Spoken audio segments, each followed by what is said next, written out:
रात की आखिरी पहर समीना की आंख खुल गई। वो उठकर बैठ गई। कमरे में मचल की रोशनी थी। शारिक और नोनथा गहरी नींद में थे। नोनथा के खराटे कमरे में गूंज रहे थे। समीना को इस बात पर हैरत थी कि उसकी आंख क्यों खुल गई थी। इसने खिड़की की तरफ देखा। बहुत सी हल्की रोशनी हो रही थी, बहुत हल्की सी रोशनी हो रही थी। और फिर उसके थोड़ी देर बाद फिजा में अल्लाहू अकबर की सदा सुनाई देने लगी। वह नजीबुल्लाह था जो बाहर किसी जगह पर खड़ा आजान दे रहा था। समीना को इन लोगों के साथ रहते हुए कई रोज हो गए थे और ये बात इसने खास तौर पर नोट की थी कि ये लोग नमाज की बड़ी सख्ती से पाबंदी करते थे। समीना खिड़की के करीब आकर रुक गई। 10-15 मिनट बाद इसने 3 आदमियों को घास पर खड़े देखा। वो बुल रहमान और उसके दोनों साथी थे जो फजर की नमाज के लिए वहां जमा हुए थे। बादत खान जमात करवा रहा था। जब वो जो नमाज पढ़ चुके तो समीना भी कमरे से निकल आई। बाहर आते इसे ठंड सी महसूस होने लगी। वो देर तक ताज़ा और ठंडी हवा में टहलती रही। 7 बजे तक नौनक और शारिक भी उठ गए। नाश्ता तैयार हो चुका था। वो सब लोग एक कमरे में जमा हो गए। नाश्ते के बाद बाकी लोग तो इसी कमरे में बैठे बातें करते रहे। अलबत्ता समीना कमरे से बाहर आ भी और कल एक बसी हुआ रीज से में घूमने लगी। गेट के करीब दाईं तरफ फसील के साथ ऊपर जाने के लिए सीढ़ियां थी, जहां फसील पर एक छोटा सा वॉच टावर बना हुआ था। समीना सीढ़ियां चढ़ती चली गई। वॉच टावर ज्यादा बड़ा नहीं था। 4 बाई 4 फुट का कमरा था जिसकी ऊंचाई भी 8 फुट से ज्यादा नहीं थी। पत्थर की दीवारों में चारों तरफ बड़े बड़े सुराख बने हुए थे जिनसे इतराव में देखा जा सकता था और उन्हीं सुराखों से राइफलों से फायरिंग भी की जा सकती थी। समीना सामने वाले सुराख से बाहर झांकने लगी। ये सुराख 4 इंच चौड़ा और 5 इंच लंबा था। इससे कला के गेट से लेकर नशेर में दूर तक देखा जा सकता था। समीना वो सुराख से बाहर झांकते हुए बड़ा अजीब सा लग रहा था। इसे यूं महसूस हो रहा था जैसे वो अपने वक्त से सदियों पीछे चली गई हो। बरिया में बहुत दूर दरिया का पानी धूप में चमक रहा था। बरिया के दूसरी तरफ पहाड़ियां थी। उन्हीं पहाड़ियों में वो तंग से दर्रा भी दिखाई दे रहा था जिससे गुजर कर वो लोग यहाँ आए थे। समीना वाइट टावर में खड़ी उन सुराखों से चारों तरफ देखती रही। वो इस वक्त दाईं तरफ वाले सुराख के सामने खड़ी थी। इस तरफ दरिया बहुत आगे जाकर पहाड़ियों में गायब हो गया था। समीना वहां से हटना ही चाहती थी कि दरिया के दूसरी तरफ कोई मुतर्रल चीज देखकर चौंक सी गई। वो गौर से उस तरफ देखने लगी। वो कोई घुड़सवार था जो दरिया के किनारे दूसरे किनारे के साथ साथ इसी तरफ आ रहा था। फासला बहुत ज्यादा होने की वजह से घुड़सवार का चेहरा दिखाई नहीं दे रहा था। अलबत्ता उसके कंधे पर लटकी हुई राइफल की नाल धूप में बार बार चमक रही थी। शमीमा गहरी नजरों से उसकी तरफ देखती रही। घोड़ा सवार एक जगह रुक गया। घोड़े का रुख अब दरिया की तरफ था। घोड़ा सवार इधर उधर देख रहा था। उसे शायद दरिया पार करने के लिए किसी मुनासिब जगह की तलाश थी। फिर चंद कदम आगे बढ़कर उसने घोड़े को दरिया में डाल दिया। उस जगह दरिया में जगह जगह पत्थर भी उभरे हुए नजर आ रहे थे। ये तो समीना कल ही देख चुकी थी कि दरिया ज्यादा गहरा नहीं था। कल इन्होंने भी उसी तरह दरिया पार किया था। घोड़ा आहिस्ता आहिस्ता पानी में चलता हुआ दरिया के दूसरे किनारे की तरफ आ रहा था। कहीं भी सवार को घोड़े का रुख बदलना पड़ा और बिना कब वो किनारे पर पहुंच गया। अब घोड़े का रुख इसी कले की तरफ था। घुड़सवार का चेहरा धूप के रुख पर था। वो समीना उसका चेहरा भी देख सकती थी। वो कोई लंबा तड़ंगा अफगान था। छोटी धड़ भी थी। समीना चंद में उसकी तरफ देखती रही। फिर वॉच टावर की सीढ़ियां उतरती हुई नीचे आ गई और मकाल की तरफ दौड़ने लगी। वो लहमार वगैरह अभी तक किसी कमरे में बैठे बातें कर रहे थे। क्या बात है, बड़ी बदहवास हो रही हो? शारिक ने उसकी तरफ देखते हुए पूछा। एक घुड़सवार इस तरफ आ रहा है। वो ज्यादा दूर नहीं। समीना ने अपने बेरब तनफ्फुस पर काबू पाने की कोशिश करते हुए था। ओह! बुल्लेमान एक झटके से उठकर खड़ा हो गया। वो यकीनन मलक फिरोज होगा। उसने दीवार के साथ रखी हुई राइफल उठा ली। नजीबुल्लाह खान, बादत खान और शारिक भी अपनी राइफलें उठाकर उसके पीछे कमरे से निकल गए। नौलखा अपनी जगह पर ही बैठा रहा। समीना ने भी बाहर जाना चाहा तो नौलखे ने उसे रोक लिया। बैठो समीना बीबी, तुमसे कुछ बातें करनी है, नौलखे ने कहा। समीना उसके करीबी कालीन पर बैठ गई। क्या बात करना चाहते हो नौलखे? समीना ने सवालिया निगाहों से उसकी तरफ देखा। लाहौर में हाजी से एग्रीमेंट करके तो हम मुसीबत में ही फंस गए हैं, नौलखा बोला। घबरा गए? समीना मुस्कुराई। मैं औरत होकर नहीं घबराई और तुम मर्द होकर घबरा रहे हो। यह बार नहीं समीना बेबी, नौलखे ने उसकी तरफ देखते हुए कहा। गुल्लहमार बता रहा था कि अभी घोड़ों पर 2-3 दिन की मुसाफत और तय करनी है। इस मुल्क के हालात का तुम्हें अंदाजा नहीं है। तुम तो नाश्ता करके घूमने फिरने चली गई थी और हम यही बातें करते रहे थे। गुल्लहमान बता रहा था कि रूसी फौजियों की वापसी के बाद इस मुल्क की इक़्तिदार पर कब्जा करने के लिए कई धड़े भर गए हैं। 2 पार्टियां जो हुकूमत पर कब्जा करने के लिए एक दूसरे से लड़ रही हैं। जो भी पार्टियां उनका साथ दे रही हैं, काबिल को तो उन्होंने खंडर बना दिया है। खुद गुल्लहमान बता रहा था कि अफगानिस्तान को रूसियों ने इतना नुकसान नहीं पहुंचाया जितना अफगान लीडर पहुंचा चुके हैं या पहुंचा रहे हैं। लेकिन हमारा इन मामला से क्या ताल्लुक? समीना ने कहा। ताल्लुक है, नौलखे ने कहा। जिस इलाके में हम सफर करेंगे या जहां तक हमें जाना है वहां भी अफगान बाशिंदे आपस में लड़ रहे हैं। हम अगर उस लड़ाई में फंस गए तो जिंदा बचना मुश्किल होगा। हम लड़ाई में क्यों उलझने लगे? समीना ने कहा। हमारा आगे जाना खतरे से खाली नहीं समीना बीबी, वो सारा इलाका लड़ाई की जद में है, हम भी ना जाने के बावजूद उस जद में आ सकते हैं। नौलखे ने कहा। फिर चल नमो की खामोशी के बाद बोला, बोझी तो हाजी की बियत पर भी शुबा होने लगा है। कैसा शुबा? समीना ने भी नजरों से उसकी तरफ देखा। लाहौर और उसके नवाब मुनशियात और असलह की असमदलिम पर हाजी की अजारादारी थी। कुछ और छोटी छोटी पार्टियां थी जिनसे हाजी को खतरा नहीं था, लेकिन शारक बाऊ हाजी के लिए बहुत बड़ा खतरा बनकर सामने आ गया। किसी खतरे से निपटने के लिए जरूरी नहीं कि उसका जवाब ताकत ही से दिया जाए, शासन भी कोई चीज होती है। हाजी ने शारक के खतरे से निपटने के लिए यह तरीका इख्तियार किया। इसने तमीशर का लालच देकर शारक को अपने साथ मिला लिया। इसे कराची का मिशन सौंपा गया और अब अफगानिस्तान का ये मिशन। वो चंद दमों को खामोश हुआ, फिर बोला, मुझे यकीन है कि इस खतरनाक मिशन पर भेजकर वो शारक बाऊ और हमसे निजात हासिल करना चाहता है। यहाँ कदम कदम पर खतरात है। अफगानों की लड़ाई में हमारा तया पांचा भी हो सकता है। इसके अलावा और भी बहुत से खतरे हैं जिनसे अगर हम बच गए तो हम बहुत ही खुशकिस्मत होंगे। वैसे मुझे यकीन है कि हाजी अब्दुल्ला ने हमें हमारी मौत का पूरा बंदोबस्त करके यहाँ भेजा है। कल का वाकया तुम्हारे सामने है। मेरा तो ख्याल है वो सब कुछ भी हमारे खिलाफ साजिश का एक हिस्सा था। मेरी समझ में नहीं आ रहा कि तुम्हारे दिल में ये बदगुमानियां क्यों पैदा हो रही हैं। समीना ने उसकी तरफ देखते हुए था। कल जो कुछ भी हुआ उसकी वजह मैं थी। ये बात तो मैंने पारा चनार में ही महसूस कर ली थी कि मेरे बारे में तूर खान की नीयत में फतूर आ गए।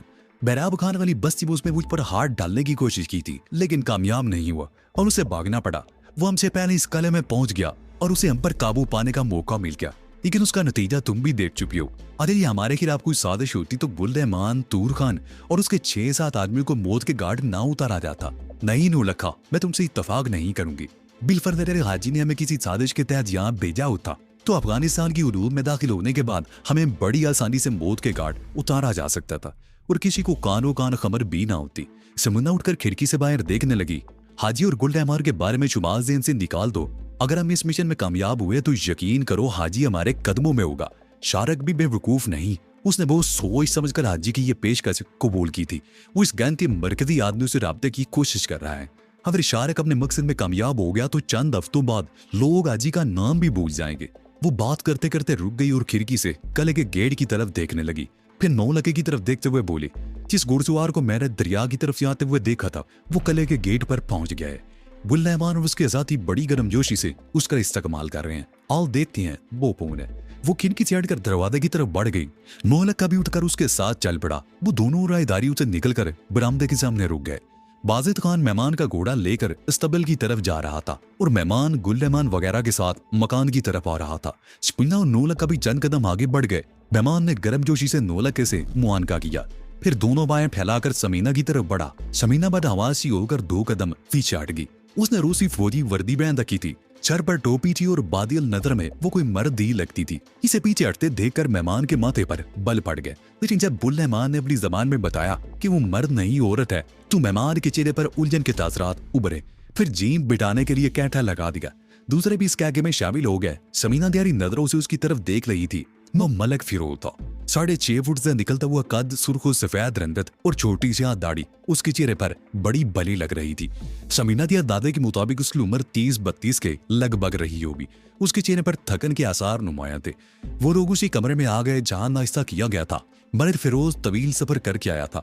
वो ना सिर्फ थका हुआ था बल्कि इसे भूख भी लग रही थी। सबसे पहले उसके लिए नाश्ते का बंदोबस्त किया गया।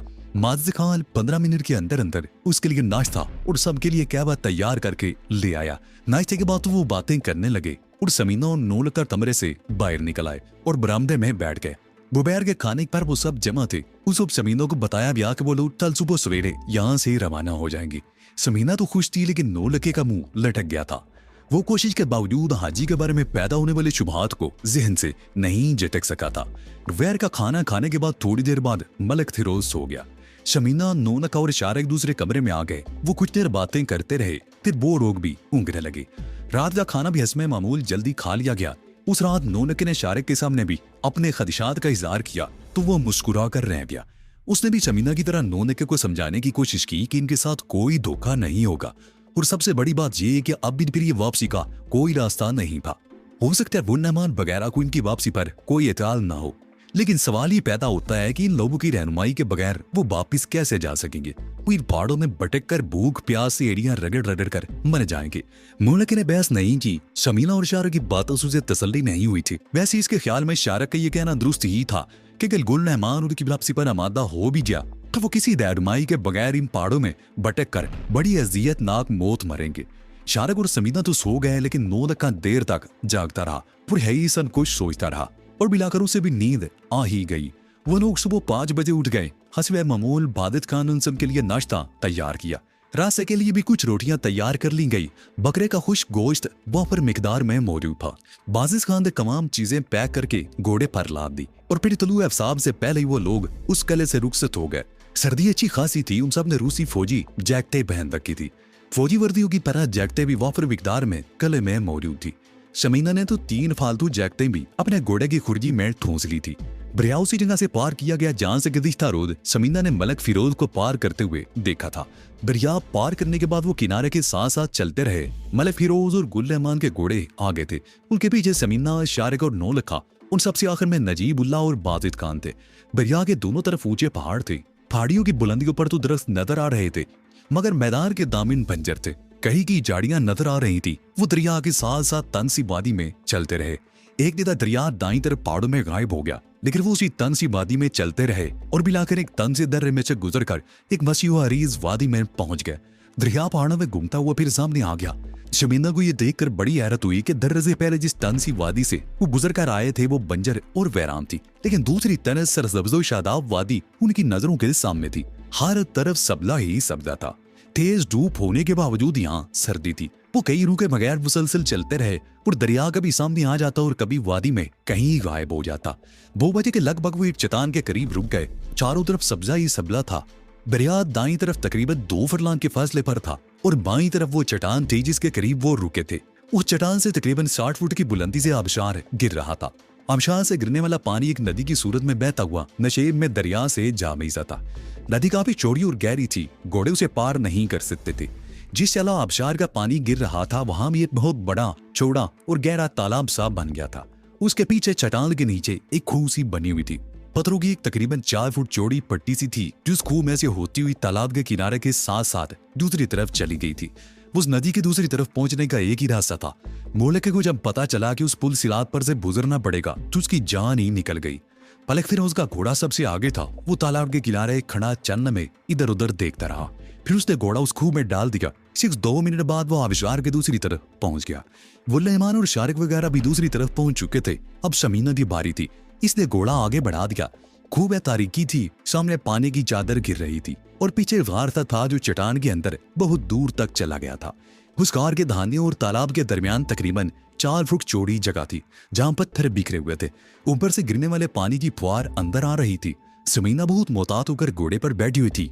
वो जानती थी कि पत्थरों पर अगर घोड़ा लड़खड़ा गया तो वो सीधी तालाब में जा गिरेगी। तालाब बहुत गहरा तो उसमें गिरने के बाद सिर्फ वही शख्स बाहर आ सकता था जो तैरना जानता हो, लेकिन इस तरह आसाती तौर पर गिरने से इंसान बदहवास जरूर हो जाता है। शमीना खैरियत से दूसरी तरफ पहुंच गई। उसने कलमा शुक्र अदा किया और गहरे गहरे सांस लेने लगी। इसने मुड़कर देखा नौनक का घोड़े को आगे बढ़ाते हुए झिझक रहा था, लेकिन बहरहाल उसे आगे तो बढ़ना ही पड़ा। उसके चेहरे पर हवाइयां सी उड़ रही थी। शमीना को उसके साथ रहते हुए कई महीने गुजर चुके थे। वो उसे चीजें ना जान चुकी थी। वो एक बहादुर और निडर आदमी था। कराची की मुहिम के दौरान समंदर में सफर करते हुए बदतरीन हालात में भी शमीना ने उसके चेहरे पर खौफ के तासरात नहीं देखे थे। इन मस्कत में जो हालात पेश आए थे उन्हें नौलखा ने खंदा पेशानी से बर्दाश्त किया था, बल्कि वो तो दूसरों का हौसला बढ़ाता रहा था। लेकिन अब बात शमीना की समझ में नहीं आ रही थी कि नौलखा इस कदर खौफजदा क्यों था। मोनकी का घोड़ा तकरीबन निस्फ रास्ता तय कर चुका था। जफर ने घोड़े का अगला पैर किसी पत्थर से पिसला। घोड़ा ही नहाता हुआ आगे को झुका और उसके साथ ही नौलखे ने घोड़े से छलांग लगा दी। अंदाजा लगाना मुश्किल था कि उसने बदहवास होकर खुद छलांग लगाई थी या वो घोड़े के लड़खड़ाने से अपना तवाज़ुन बरकरार नहीं रख सका था। मैनल को उछलकर तालाब में गिरा था और उसके मुंह से खौफजदा सी चीख भी निकल गई थी। नौलखी को गिरते देखकर शमीना के मुंह से भी हल्की सी चीख निकल गई। उसकी आंखों में बेपनाह वहशत उभर आई थी। नौलखा तालाब में गिरने के बाद पानी में बैठता चला गया था और भी वो निगाहों से ओझल हो गया। वुल्लहमान और उसके साथी सूरतियान से खौफजदा हो गए। वुल्लहमान तो अपने घोड़े से उतर आया था। शारिक भी घोड़े से छलांग लगाकर दौड़ता हुआ तालाब के किनारे पर पहुंच गया। तकरीबन 30 सेकंड बाद नौलखा पानी की सतह पर उबर आया। वो बुरी तरह हाथ पैर मार रहा था। शारिक ने तालाब में छलांग लगा दी और तैरता हुआ नौलखे के करीब पहुंच गया। वुल्लखा बदहवास हो गया था। उसने शारिक से लिपटने की कोशिश की, मगर शारिक ने अपने आप को उसकी गिरफ्त में आने नहीं दिया और उसे कमीज के कॉलर से पकड़कर किनारे की तरफ खींचने लगा। मोनिका चूंकि हाथ पैर मार रहा था, इसलिए उसे किनारे तक ले जाने में शारिक को खासी दुश्वारी पेश आई। गुलरहमान और नजीबुल्लाह किनारे पर झुके हुए थे। उन्होंने मोनिका को पकड़कर बाहर खींच लिया। समीना ने भी शारिक को सहारा देकर तालाब से निकाल लिया। मोनिका को जमीन पर लिटा दिया। यह गनीमत था कि उसके पेट में ज्यादा पानी नहीं गया था। गुलरहमान उसे उम्दा लिटाकर ट्रीटमेंट दे रहा था। चंद मिनट बाद मोनिका को उठाकर बैठा दिया गया और अब वो पहले से बेहतर था। उसकी बदहवासी भी खत्म हो रही थी। मोनिका भाई, समीना उसकी तरफ देखते हुए बोली, अगर नहाने का शौक था तो पहले ही बता देते, हम सब इस तरह खौफजदा तो ना होते। बस विधि समीना, अचानक ही नहाने को दिल चाहने लगा था। मोनिका ने जवाब दिया। वो लोग कुछ देर वहां बैठे रहे और फिर तकरीबन 20 गज आगे जाकर दरख्तों के नीचे पड़ाव डाल दिया। मोनिका ने एक तरफ जाकर कपड़े बदल लिए और भीगे हुए कपड़े सूखने के लिए झाड़ियों पर फैला दिए। तालाब का पानी बर्फ की तरह ठंडा था। कपड़े बदल लेने के बावजूद नौलखे पर कपकपी सी तारी थी। वो धूप में जाकर बैठ गया। नजीबुल्लाह और बादत खान इधर उधर सूखी लकड़ियां जमा करके खाना पकाने की तैयारी करने लगे। वो लोग तूर खान और उसके साथियों के घोड़े भी साथ ले आए थे। एक घोड़े पर सामान लदा हुआ था जिसमें आटे का थैला भी था। माजिद खान ने थैला उतारा तो समीना आगे आ गई। तुम गोश्त वगैरह तैयार कर लो, रोटियां मैं पकाऊंगी, समीना ने कहा। नहीं में भी, तुम आराम से बैठ जाओ, हम पकाएगा, माजिद खान ने कहा। नहीं, रोटियां तो मैं ही पकाऊंगी, समीना बोली और आटे वाला थैला उससे ले लिया। उनके पास एल्यूमिनियम के बर्तन भी थे। समीना एक बर्तन में नदी से पानी ले आई और तसले में आटा गूंदने लगी। इसी दौरान नजीबुल्लाह पत्थरों का चूल्हा बनाकर आग जला चुका था। समीना ने तवा चूल्हे पर रख दिया और रोटियां पकाने लगी। माजिद खान ने दूसरा चूल्हा तैयार करके आग जला ली और एल्यूमिनियम की एक पतीली से खुश्क गोश्त के टुकड़े तलने लगा। खाना खाने के बाद समीना इधर उधर टहलने लगी। बड़ा हसीन मंदिर था। ऐसे मंजिर उसने फिल्मों में ही देखे थे, लेकिन इस वक्त वो खुद एक हसीन तरीन मंजिर का हिस्सा बनी हुई थी। तकरीबन 1 घंटे बाद उन्होंने पड़ाव उठा दिया और आगे रवाना हो गए। इस मर्तबा उनकी रफ्तार तेज थी। दरिया दाईं तरफ रह गया था और वो मुसलसल बाईं तरफ चल रहे थे। वादी भी बदतदरीज तंग होती जा रही थी, लेकिन हरियाली और सब्जे में कोई फर्क नहीं आया था। सूरज मगरिब की तरफ झुक रहा था और उनके साये बढ़ रहे थे। उन्हें एक बार फिर एक तंग से दर्रे में से गुजरना पड़ा। उस दर्रे के दूसरी तरफ एक और वादी थी जो मुसलसल नशेब की तरफ चली गई थी। वो तंग से रास्ते पर उतरते रहे और बिलाखिर एक नदी ने उनका रास्ता रोक लिया। वो सब लोग घोड़ों से उतर आए और नदी से पानी पीने लगे। ठंडा और मीठा पानी उनके सीनों में ठंडक सी पैदा करता चला गया। शोर कितना चलना होगा, समीना ने गुलरहमान की तरफ देखते हुए पूछा। हमारा पड़ाव अब ज्यादा दूर नहीं, रात वहां गुजारने के बाद सुबह आगे रवाना होंगे, गुलरहमान ने जवाब दिया। नदी ज्यादा चौड़ी नहीं थी, उसे पार करने में उन्हें ज्यादा दुश्वारी पेश नहीं आई। इस तरह उनका सफर एक बार फिर शुरू हो गया। शाम के साए ढलने लगे। सूरज पहाड़ों के पीछे झुक गया। दिन की रोशनी मानंद पड़ने लगी। शाम का मुल्क जैसा अंधेरा बतदरीज गहरा होने लगा। वो चट्टानों के दरमियान एक तंग से रास्ते से गुजर कर रुक गए। सामने नजीब में एक मकान नजर आ रहा था। 2 आदमी उस मकान से बाहर आ गए और फिर वो तेजी से इस तरफ आने लगे। मलिक फिरोज ने घोड़ा आगे बढ़ा दिया। 10 मिनट बाद वो लोग उस मकान में मौजूद थे। समीना और नौलता जिस कमरे में आए थे वहां फर्श पर मोटा नमदा बिछा हुआ था। समीना कमरे में आते ही नमदे पर गिर गई। दिन भर घोड़े की पूंछ पर सफर करने से वो बुरी तरह थक गई थी। नमदे पर लेटते उसकी आंखें बंद होने लगी। रात बड़े सुकून से गुजरी और फिर सुबह होते उनका सफर शुरू हो गया। ये सफर पहले से ज्यादा दुश्वार साबित हुआ। सरसब्ज वादियां पीछे रह गई। अब इनके चारों तरफ बंजर खुश पहाड़ थे। कई दरख्तों की झुंड दिखाई दे रहे थे, लेकिन दरख्तों के वो झुंड इनके रास्ते से बहुत हट कर थे। तेज धूप से चट्टानें तप रही थी। इन्होंने अदरची जैकेटें उतार ली थी, लेकिन गर्मी से निढाल हो रहे थे। जिसन पसीने में शराबूर थे और रास्ते में कोई साया भी नजर नहीं आ रहा था जहां रुककर कुछ देर आराम कर लिया जाता। दोपहर 2 बजे तक वो कहीं रुके बगैर चलते रहे और बिलाकर एक चट्टान के दामन में दरख्तों की एक झुंड के करीब रुक गए। वहां एक छोटा सा चश्मा भी था। वो सब घोड़ों से उतरते ही चश्मे की तरफ लटके। जमींदा जो नौनके को अब तक तसलियां देती रही थी, इसकी अपनी हालत सबसे उबतर थी। वो बुरी तरह नडाल थी। इसने सैर होकर पानी पिया और फिर चश्मे के करीब ही एक दरख्त के साए में लेट गई। मुसलसल घोड़े पर बैठे रहने से इसकी टांगों में बड़ी शिद्दत का दर्द हो रहा था और वो होले होले तरा रही थी। हालान के लिए सिर्फ 1 घंटा मिला था। उसके बाद इनका सफर फिर शुरू हो गया। शाम से जरा पहले वो दरियाए लोगर के किनारे पर पहुंच गए और कई मील तक किनारे के साथ साथ सफर करने के बाद इन्होंने एक जगह पर दरिया उबूर किया और सफर जारी रखा। ये बड़ा सरसब्जो शादाब इलाका था। इनके चारों तरफ बागात थे, लेकिन उजड़े हुए। उन्हीं बागात में से होते हुए छोटी सी बस्ती में पहुंच गए। चंद घरों पर मुश्तमिल यह बस्ती खंडरों में तब्दील हो चुकी थी। वुल्लेवान ने बताया कि अफगानिस्तान पर रूसी फौज के तसल्लुत के दौरान इस बस्ती में कई मर्तबा रूसी फौजी आए थे। उनके गनशिप हेलीकॉप्टर भी फिजा में परवाज करते रहते थे। तो ये थी आज की स्टोरी। आपको ये वीडियो कैसी लगी कमेंट में बताएं और हमारा चैनल सब्सक्राइब कर दे, साथ ही बेल आइकन भी दबा दे। अगला एपिसोड